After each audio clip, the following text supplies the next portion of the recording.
We got some more action in the MLB. The Marlins are taking on the Braves. Use the promo code SAFE to save you 20% off the entire site. Welcome to Picks Parlays. I'm Allie Burns, and I've got Chip Chirimbes with me today. Chip, the Braves are a big old favorite here, minus 210, and I've got a total of 8.5. So what are we going to do with this one? Well, the Braves should be a big favorite here because they own the Marlins and they've absolutely destroyed them at home, winning 21 of 27. So, like if you make this 2-1 and they lose, you just come back the next 2 days, you'll get your money back even more so. But pitching here is Charlie Morton for Atlanta, and he's really matured into one of the great pitchers in Major League Baseball. He's been in the playoffs and World Series in most recent seasons. Atlanta overall 36-15 at home, no matter who they're playing. So they certainly have that strong, overpowering home field advantage. Pitching for Miami would be Nick, I think it's Neidert, Neidert. He's had one outing, 4 1/3 innings. Not all that bad, but his whip is 1.85, which means there were plenty of men on base in his 4 1/3 innings. Miami, last year was sort of an anomaly. They make it to the playoffs in the shortened season. And this year, the totals for wins on them were so low. I was so drawn to it. I said the odds makers really don't think the Marlins have a chance this year. And if you look at their lineup and you see what they're doing, Allie, on a daily basis, this team just doesn't score runs.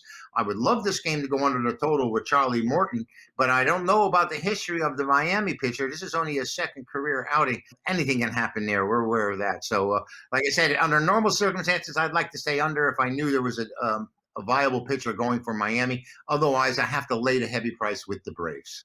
All right. What do you think about a run line in this situation for the Braves? What do you think about that? I don't. Nowadays, with it being all or nothing and it being a power game and so many runs being scored as compared to previous times in Major League Baseball history, that's actually a really viable bet. I would never have done it before. I mean, I remember in my youth, I happened to bet Tom Seaver one day. He pitched a no-hitter. They win 1-0. I laid a run and a half. Now imagine winning a bet, placing a bet, having your pitcher pitch a no-hitter and still lose the wager. So I hate laying runs. That's all I'm trying to get to. It really is. Other than the fact that you don't have to lay the money, it's tough to overcome that. But nowadays in baseball, like I said, the big bat, the long ball, and a lot of runs are probably the focal point of most of these teams anyway. Right. Well, my only thing with laying runs is I don't like to do it with the home team because you can get in that, you could be up 1-0 Right. at the end of the top of the ninth, and then they're not going to play the bottom.